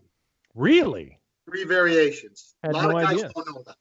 But I kept asking myself, why is there no fucking coin markings on this? That's the question. We've got we've got the the flyer or the little promotional thing that show all of those mirrors. Over here. Right. This is the blue frame one in the original shipping. Okay. And right here is stamped the coin markings. Oh boy. It's official. I've never ever seen another one. I know the collector that I bought it from. He was selling his collection, big time collector, Stan. And the markings are right here. And when I bought it from him, John, can you hold it closer to the camera? See if we can see it. All right, move to your left a little bit. Keep going. Keep going. Keep going. Keep going. Keep going. Will it focus? Move your finger. We can't really tell. We can see something's there, but we can't really tell. How about this? How about John? How about you take a photo and then send it to us, and we'll drop it in. Sure. Yeah. Because that is a big deal. Big deal. Yeah, it's shit that we lose sleep over. Yeah. Trying to figure it out. That is a big deal, man. Trophy Did you ever, in those debates, did you ever post that you had that? No. Oh, man. Sometimes that information can be helpful. I know. But you know what it is? Sometimes you don't want to give away too much to people that don't deserve it. If a real collector comes up to me and asks me certain questions, I will do my best to help them. Right. Fuck nuts that are just fishing for shit. I'm not interested. I can't waste my time with shit like that. Yeah. No, so, I get it totally. I'll spend most of my time being nice, but when I need to be an ass, I'm pretty good at it. Same. Well, yeah. I definitely want to guide a couple of people to this point in the podcast because that's a big deal, man. It is. Big deal. It is. And you know what? If I didn't know the collector and trust him, mm-hmm. I might have been skeptical. But sure, I know it's dead on. Right? Because in my mind, once you prove one of those mirrors is official, I think they all have to be official. Well, and there's several of them. Yeah, you got to think of it this way. A coin at the time just wanted money. It doesn't matter if it wasn't that great. Like Nicholas' point is that they're ugly. I get it. Right. They're not the most aesthetically beautiful things. But welcome to the 70s, man. Everybody was exactly coked up and fucked up, and who knows how they were showing up to work. And everything was brown and yellow. Yeah. So it's just part of the game. Growing up in that, a lot of people don't know that there's 2 variations of the sleeping bag. I have no clue. No clue. Yeah. So I have one, but I don't know, what variation that would be.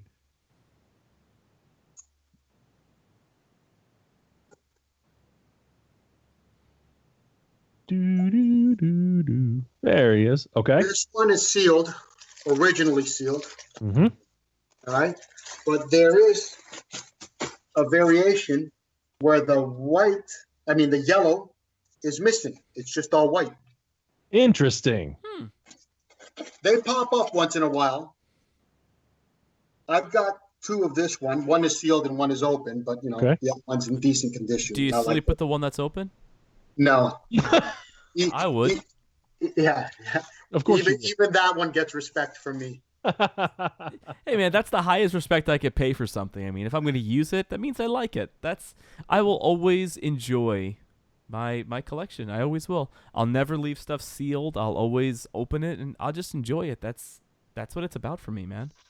And you know what, Andrew? I'm not going to stop you from it, man. Yeah. You want to open it? Go ahead, be my guest. Yeah. I will not judge you differently. I won't stop talking to you. It won't. What if I opened it in front of you? Would like you shed a tear or something, or like what would happen? It depends on what it is, That would make me shed a tear. If you had that same thing that John just showed us, that sleeping bag, If you completely opened originally, I would have a heart attack. oh my man, I'd probably If you bomb opened it. I'd have a heart attack. I kind of want to sure. do that just to, Yeah. What else you want to show us? All right, let's get over here. All right. Hey, can you still hear me, John? Yeah. Okay. That's one question. I know you have a lot of stuff sitting around you now, but do you have your stuff set up in a room displayed or anything like that? Some of it, I just don't have enough room. I'd need, Sure. I'd need, That's why I bought a new house was Yeah. was have because of room. that. So you don't see these come up too often. I don't know what that is. The trash can and the original shipping box. No way. Wow. Never seen that, man. Wow. All right. Unbelievable. The trash can's dead mint, man. Dead mint. Well, it's funny you mention that because I bought a really dead mint trash can off of my good friend Mark Cicchini, but the very first trash can I have, I bought it from Frank Caraglio, and I think he fell in it before he sent it to me. Yeah, that's when you got fucked over a trash can. Is that right? Yeah. That's good memories. Yeah. There. Did the drink? Did the drink he give you taste funny? Yeah. It had something to do. That's great. Now, well, that's something I've definitely never seen is that the shipping container for that trash can. That's amazing. Well, I mean, other people have them. I've got 4 of the makeup kits. All 4 are sealed. One is in the original shipping box. The 3 variations, obviously. I've The seen Chris that. Yeah. misspelling, yeah. Mm. Let's see. These don't come up too often. No. Oh, no. I have one of those. Yeah. Yeah, which one? The yellow or the The red? yellow one. The yellow one. The red one's more hard to find. I- I'm missing the yellow plastic string for it. They're not in the greatest shape, but Because hey, they were really difficult to keep in good shape because you figure kids were buying those at the shows and then they Yeah, were yeah. just stuff them in their pockets. yeah, a few It- collectors I know have them in really like top notch shape, but Yeah. mine are decent. They came up for discussion in the group a couple of years ago, and we were talking about them a lot. And then all of a sudden, Nicholas and I and a few other people had seen several of them pop up on eBay, and we started to wonder, man, is somebody counterfeiting these things? It was scary to think about it. I don't know. I don't know. didn't see them. Yeah. But they dropped off the planet after that. So maybe there Good. was just some interest in it, and some people were partnering You know with what? them. It's crazy what kind of stuff's still being found. Right. There's some guys that aren't hardcore KISS collectors.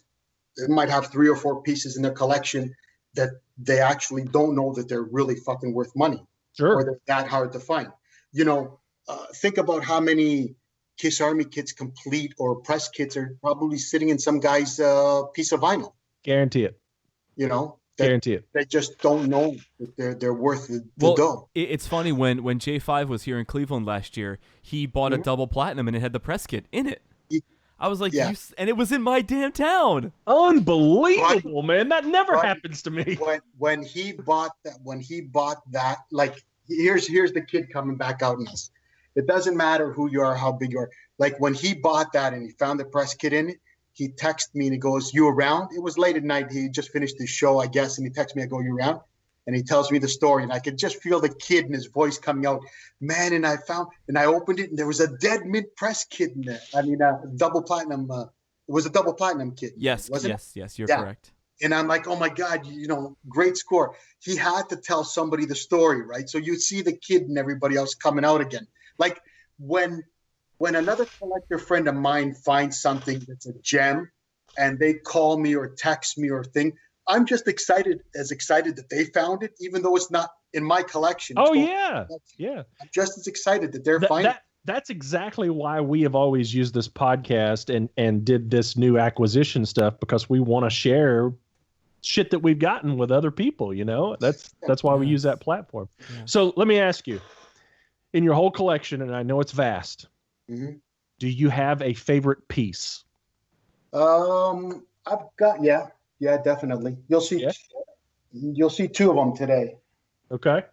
Yeah, those. Well, show them to us right now. Let's see them. You want to see the two? Yes, I do. Show them. Yeah. So. I like that he has to keep getting up. That makes me laugh. Yeah, well, come on. I can't have everything so close to me. No, I know. It's just funny. Remember that, on 3 Sides, they used to, I don't know if they still do it, but they used to Mark get up. Make Mark get up. Yeah. He'd be like, son of a bitch, I don't want to go get it. But he would go get it anyway. All right. So this is one of the rarest pieces. All right. And I'm just going to cover a little of it just to protect myself. Oh, Lord. Thank you for covering it. What is it? And it's exactly. It's the what ATI microphone? What is it? AHI microphone. Yeah. One of the rarest KISS collectible toys. It absolutely is, and we know a fellow that was making these. I know who the fucking douchebag. Yeah, you know exactly what I'm talking about. And that fucking douchebag. Yeah, he's a major douchebag. So that's. How did you? You don't have to give away your secrets or tell the whole story, but how did you? That is from the Rock Shop. That one there, that's the story.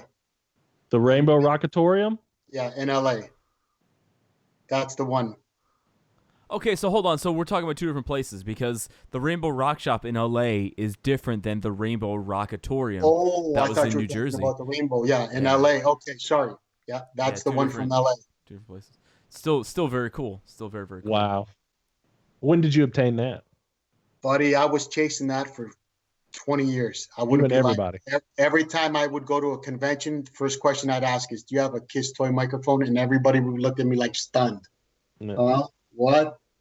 I'm like, the KISS toy microphone, KISS toy microphone, KISS toy microphone. Then I finally reached out to the collector that had it. And I basically told him, man, if you ever come to the time that you want to sell, just shop it around and then just come to me last. Just be my guest. Shop it around and just come to me last. And that's how I got it. Wow. That's how I got it. Wow. And the funny thing is that when I got it, we only knew at the time, of 3 that existed. My friend in Texas owned one, and then Charles Castillo owned the other one. That was at the time. Is your friend in Texas Kevin Gladden? No. No, okay. His first name's William. Okay. William. He's a little more of an undercover KISS collector, likes to keep himself, and he's got his small little circle, and that's the end of it. I talk to him often, but at the time, when he bought his, it had surfaced on eBay. And the guy who was selling it was not even a collector. It came through one of those eBay stores sort of thing. Yeah. And it popped up on eBay, and everybody went into a feeding frenzy. All the hardcore collectors that knew what it was. And he took it off because he got so many emails, he didn't know what the fuck he had in his hands. And after all was said and done, my buddy in Texas got it, and he actually flew out to pick it up. Wow. He didn't even let him mail it. He goes, I'm flying out to get it. So he had his, Charles had his, and then I got mine from the original guy who bought it from the Rock Shop, the Rainbow. And I called Will, and then Will called Charles. And at the time I go, do you know that the 3 only existing ones are like talking on the phone? And then a couple more have surfaced, right? But we compared notes, and there's just a few small little variances that, not variances, it's just a date that's been put on one of the stickers that nobody else would know except these three collectors. And it's pretty crazy. It's like very interesting. And you all think that the ones in y'all's hands are all authentic, right? 110% all are authentic, because the microphone is next to impossible to counterfeit because of what these markings are. Got it. You would have to have your own plastic molding company to make them.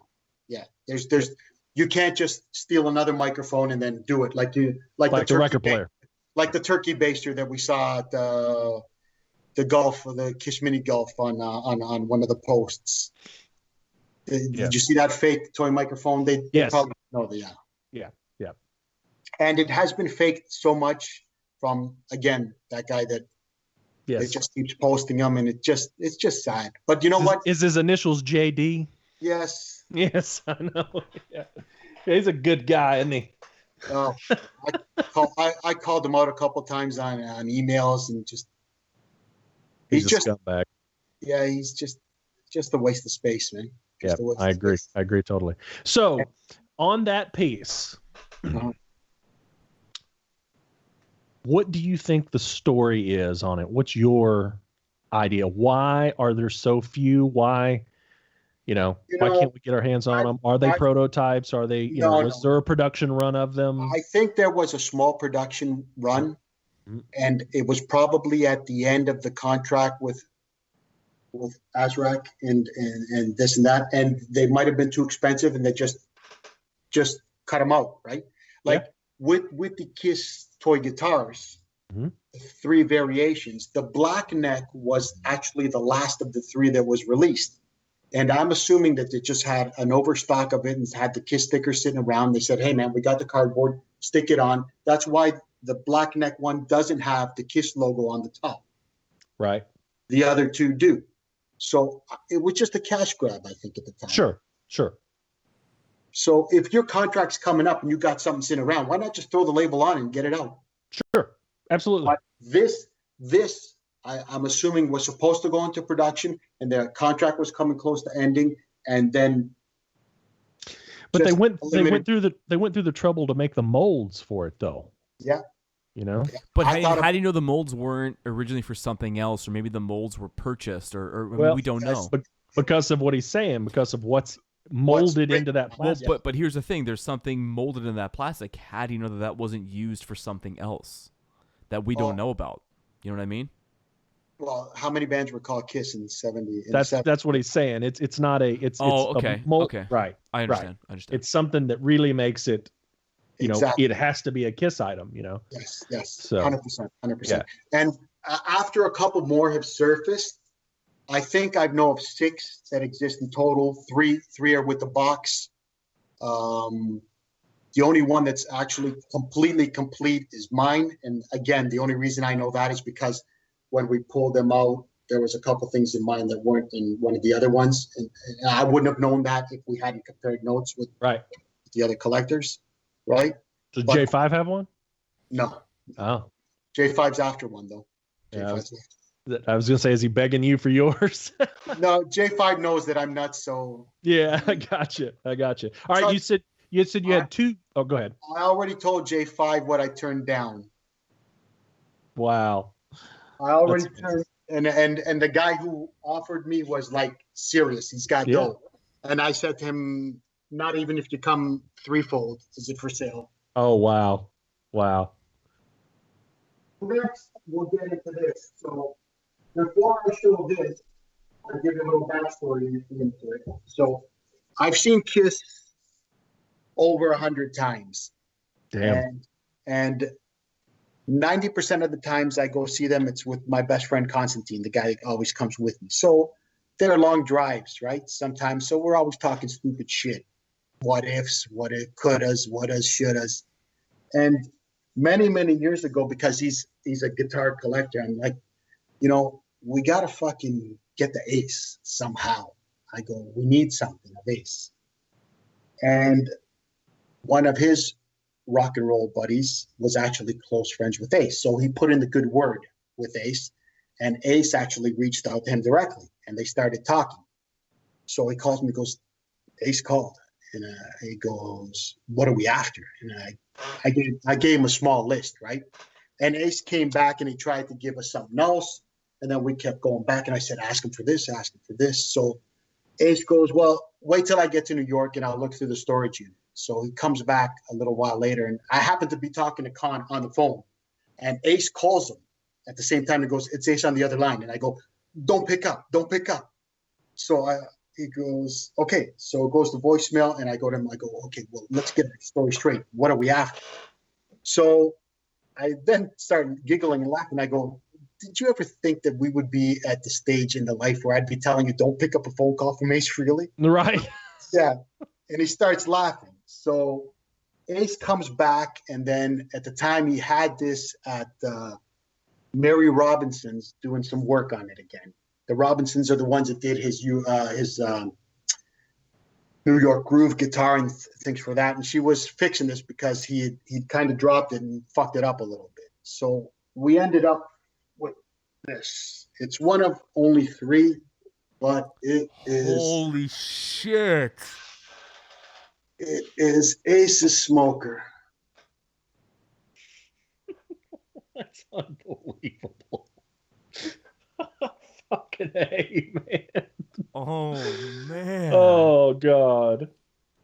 That's unbelievable. Yeah. So we ended up, there's only 3 of them. My buddy Joe's got one in Detroit that he bought from Bill Baker's collection. Yeah. I still drool when I look at those videos of Bill Baker's stuff that he had from me. Oh, man. Yeah, that's pretty crazy. That's unbelievable, John. I It's can't believe what unbelievable. I just see. I can't. You were just like, yeah, look what I got. I'm like, what the? Yeah. This is in my collection. So those are the 2 favorite pieces. I'll show a few more and then we'll wrap it up. Yeah. Just because I got them sitting here. Yeah, bring them out. Let's show them. You know, I'm huge into the Japanese stuff. Sure. Yeah. When Alan was on and he showed, Are you going to show us the glasses? The opera glasses? Oh, okay. My buddy Pateri in the UK in Europe's got them with the with the 3 cassettes. Unbelievable. Those are actually something that I'm really after. Yeah, those are tough. But they're expensive, man. Yeah. So expensive. And that's another And one that I think JD was talking about. Yeah, that douchebag ripped those up. Yeah, he made fake ones. Yeah, but they're terrible. Yeah. Okay, good. So I'll just show you the picture. Okay. And then I'll show you his music life award. Oh my God! Bring it into the camera a little bit, John. Oh my God, that's crazy. How in the hell did you obtain that? Is it from Lydia? It's from Lydia, isn't it? No. This I got from Stephen Campbell, my buddy that used to run the Toronto Convention. He'd actually bought it directly from Peter. That is crazy. Bought it directly from Peter. And next we'll show. Mind blown, man. Mind blown. Okay, so these little fuckers are so hard to find, especially sealed. Yep, they are. Look at that, man. It's so cool. This is the American version. Yep. All right. Man, why aren't they putting that stuff out again? Like, I would buy that and color it. Of course you would. Yeah. No, I wouldn't do it to an original one, but I'd buy a new one and color the shit out of that. Yeah. I've always wanted those I'm not posters. saying that they don't exist, but I've yet to see another one, the Canadian. Look at that. Wow.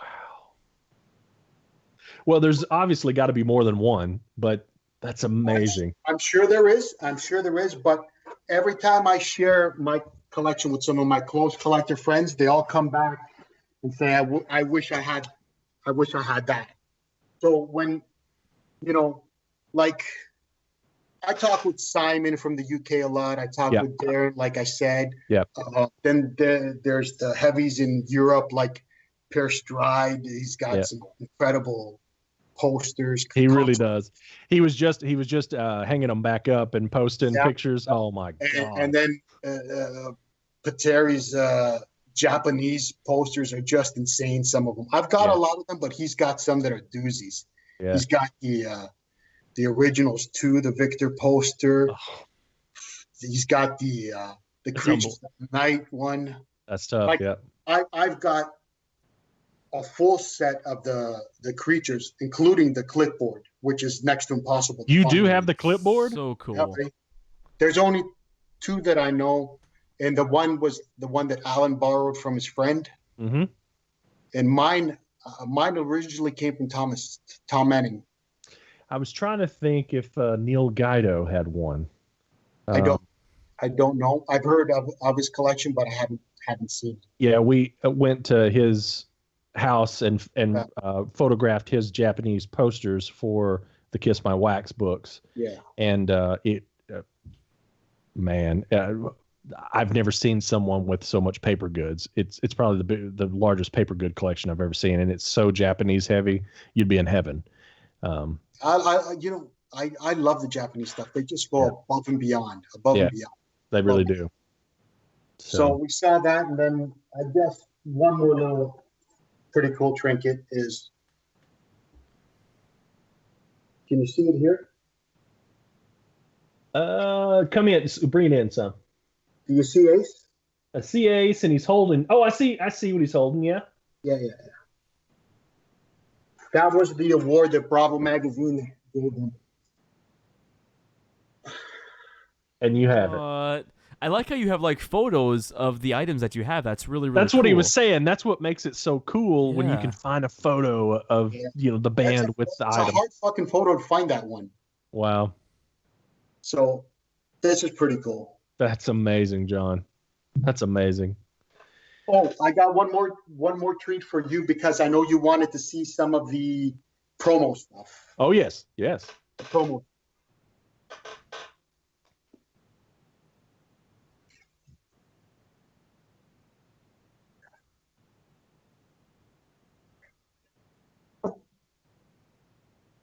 All right. So this is a 3D promo for Creatures of the Night. I've never seen that before. That's real? That's not made by a fan? This is real. And I bought it from a guy in Florida that used to work at the record store that he took it from. Does it light up? Does it light up? I think he's plugging I think it up. lights up. Be great if it play. Oh my god. Look at that. Oh man. Oh my god. So cool. Pretty sick, eh? I assume that's the only one you've ever seen, right? I've never seen another one, and I've owned it since maybe 87, 88 when I bought it off him. Unbelievable. So cool. Oh my god. This is crazy, John. That's just crazy, dude. Well, I figured, because it's deceptive because especially in the late 80s and early 90s at all those expos, all those conventions, everybody was taking posters and making all of those lacquer boards out of them and shit like that. I totally get it. Yeah. I mean, I would be skeptical too in today's market. For sure. But I know the guy in Florida, and he had taken it from his record store that he worked at, and he didn't really want to part with it because he liked Creatures of the Night. That's why he almost got canned when he took it, right? Wow. He didn't care. Well, that's good that you have that kind of provenance on it, that you can. I wouldn't have bought it in today's market, but 87, 88, when I bought it off him. Different world. Yeah. Different world. And I bought it sight unseen. He was just describing it to me on the phone because I didn't have, pictures of it. He's like, hey, man, he goes, you got to see this killer 3D Creatures of the Night that I basically took from work. He goes, I almost got canned for it. I'm like, well, if you want to sell it to me, I'm interested. Wow. And, back then it threw like a medium sick number, right? But even with the exchange rate, I was getting killed back then. Right. It was almost 47% for us Canadians Oh on my the dollar. God. So when I was buying something that was $1,000, it was costing me almost 1,500. Wow. So I get where the Europeans, like, I get sometimes they bitch on the things, but I get where they're coming from, man. It's bad enough that you got to pay for that, but then when you're paying taxes or you The taxes, yeah, because Yeah. I don't think the you European. can't avoid it. You can't avoid it. Like Sure. even here, I get dinged on certain items, right? Right, Especially the guys that are doing the global shipping now. You're getting killed. right. You're paying up. Yeah. Wow. Well, that was a good piece to end on, I think, Yes. because that's so, It's incredible. It's incredible. unreal. So Well, I remember you saying you wanted to see something promo, and then I'm like, if I show you the Dynasty stuff or the Dynasty Triangle or yeah, I've got the Dynasty Triangle set right here. or the Unmasked, Got that sitting over there. So you've seen all that stuff. So I'm Yeah. like, oh, I'll no, show I've never seen that. I've ones never they seen that. don't have or haven't seen. That's amazing, John. That's amazing. All right. Well, you saw it first here on Kiss My Kollectibles. God, have you ever posted photos of that anywhere? I think Nicholas has a not too great photo on his thing. Yeah. Like sometimes I don't give really good photos of You some and, stuff. and you Purpose. shouldn't. You shouldn't. should not. And yep. If anybody you- if anybody emails me and starts asking for high resolution pictures, they're gonna get they might Get get it- a dick pic. They We might get it all. High resolution, though. High resolution. High though. resolution dick. We get that shit PMs all the time, man, Yeah. and we immediately chase them out. Yeah. I So totally get it, man. I totally Yeah. get it. Yeah. You gotta protect your stuff. you like do. that. And I don't mind helping other collectors, like, especially if somebody comes up and says, "Hey, man, do you think this is real or not?" Right. I give my honest opinion, right? And one more thing that I want to show you is because I need help. All right, you see these? Yes. Mm-hmm. All right, these were promotional items given out at Sam the Record Man here in Canada when the solo albums were released. I'm looking for a set for John 5. I need to get a set for John 5. Okay. Right? Whoever helps me get a set for John 5, I'll pay them for it, and I'll get John 5 to personally autograph an 8x10 to them. Nice. There you go. Nice. They're not that rare. They're not that rare, but some people don't know that they have them or what they are, right? Honestly, I don't think I've ever seen them. I've never seen him either. And you said No, you know what? I've seen the Peter one. I have seen the Peter one before. You said they came from where? A record store or something? Yeah, here in Canada. Well, Sam they can't be too big. I mean, there can't be too many of them. You know. I'm sure there's a stock sitting in somebody's house that worked at Sam the Record Man that might have sold them to friends. Sure. I've seen them once on eBay before. They didn't go for a lot of money because the guy didn't even describe them properly. He had no Right. idea. So some people thought that they were just bootlegs or fakes. Sure. Handmade, right? So Right. sometimes they fly under the radar. Right. Under the All right. radar. Well, So hopefully. one last question before we wrap it up. What rarities are that you would like to add to your collections? Well. I mean, Because- I'm a bootleg. Excuse me. I'm an unofficial audio and video collector. I would just want more Kiss. I would want more Kiss video. That's what I want. Sure. That's I'm a huge video guy. I'm a huge audio guy. I mean, I collect the merchandise. I have a lot of cool posters and stuff like that. But here I want the originals too, complete. That's what I want. It's a tough question to answer, John. First of all, when we encounter someone like yourself that has such an amazing collection, or J5, or any of the guys that you've named that you're friends with that we've talked about, I could name everything, almost everything you showed as something that I need or want in my collection, because obviously I don't have all that stuff. I mean, I have, some makeup kits, and I have the trash can, and I have the sleeping bag, and I've got the unmasked cube and the Dynasty. I've got a bunch, got all great stuff. But then you see something like that Creatures things that I didn't even know existed, man. So I don't even have time to, process all of that. But, I'm just going to be a simpleton. It's something that's not rare, but it's something that I've wanted in my collection since I was a little kid, and I've never bought it, and I need to buy it. And I just like a Bally machine. Oh yeah. And they're not hard to find, you know? So, you know. When I was searching for my pinball machine, I must have seen 50, 60 pinball machines before I actually bought the one that I bought. And I kept seeing worn play fields and everything. And I had a friend that actually used to sell pinballs. And I said to him, I go, dude, you got to find me a KISS pinball. And he kept showing me ones that were all flaked and this and that. And one day I'm at work at the restaurant, and one of my friends calls the restaurant and goes, dude, you got to get down on my street. He goes, my neighbor is selling his pinball machines, and he's got a KISS pinball machine. And I'm like, seriously? I just hopped in the car, left the restaurant, drove to Mississauga, which was like, half an hour away. Mm-hmm. And I meet this older gentleman at the time. I was in my 20s. I meet this older gentleman, and he was probably my age right now, right? And he goes, yeah, he goes, I'm moving. He goes, I used to deal in pinball machines, and I kept 6 or 7 for the house.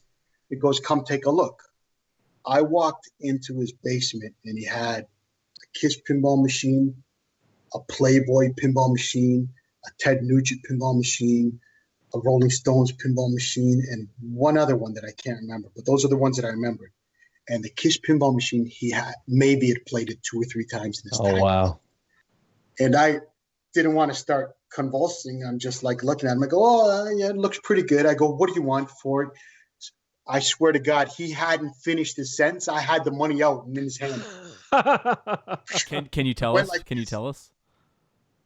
You want? Here, tell us and I'll beep it out. Bucks. No! How much? $1,200. Oh,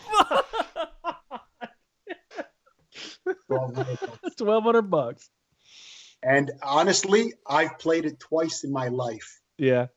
I just can't play it because it's just so nice, right? The play is just perfect. It's not like, it hasn't been refurbished. It's all original, right? That's great. Yeah. I played it once at his house just to check, and then once when I got it home. And that was it. Right. But so I buy the KISS pinball machine, and now I'm like, how the fuck am I going to get this thing home? Yeah. Right? I'm in a car, Yeah.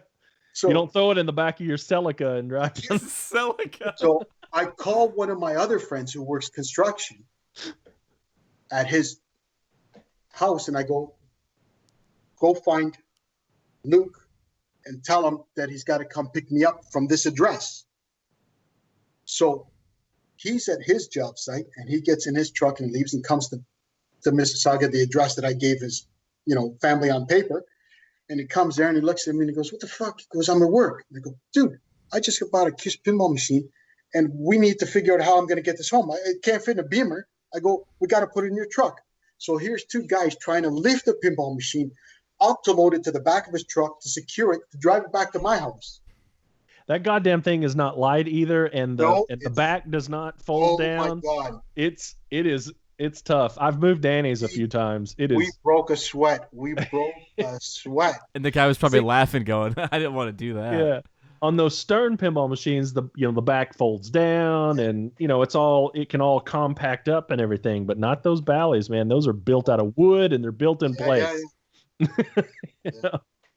That's an amazing story. All right, well, let's wrap it up. This is John. Thank you for coming on. This has been one of the probably my favorite episode that I've done the whole 3 years we've been doing this. So it's been 3 years. Right. Yeah. It'll be a good time, guys. We'll You're definitely there's an open invitation to come back anytime. Yeah, because I'm sure you've got a whole bunch of other stuff that we can. Let's John part 2 and show the rest. Some more stuff. So well, I mean, there's so many interesting guys that I think you guys should have on before me. Like all those guys that I mentioned. Mm-hmm. I mean, even it would be great to get some of the Sebastian Bach. I know he's a huge KISS fan, and when we were kids, we used to see him play bars here in Toronto. I had Sebastian on one time in the early days, and the recording didn't work out. So it was such a cool episode, and Sebastian was great, and he's a big vinyl fan, but we lost the episode because J5 and Mike Parker would be interesting as well. I've asked John, and he said he would come on, but he wanted to develop the Knights in Satan Service Instagram first and show most of his stuff on there. Yep. And I said, that's great. John But- Humphreys. We've had John. We've had Humphrey on. John. We've had Yeah, John no, Humphrey on. I know. Mhm. But I mean, But- trying to get these guys again. But then all the other guys that I said would be great. Those Yeah. European guys got some heavy stuff, man. Well, And put it. Charles, another Yep. great guy. Yeah. Darren, and Simon. Simon is really knowledgeable on the Japanese stuff as well. Yeah. I know Alan's top of the thing, but Simon's got some Yeah. knowledge in there too, man. I'd love to have every one of them on. So Yeah. if you can put in a good word with J5, we would love to have him on. Yeah, call him I right will- now. I will talk to him. I'm not going to call him tonight, but I might call him tomorrow. No, but tell him to check out your episode and see what he thinks, and Yes. and if he wants to set in, we would love to have him on. Yeah. All right. So, well, if nobody else has anything else to say, are we good? We good? We wrapping up? Jets had a great time, man. Yeah, man. John, thank you Thank again. you so much. and- Thank you so We'll much. talk soon. Yes. And we will see everyone on the next episode.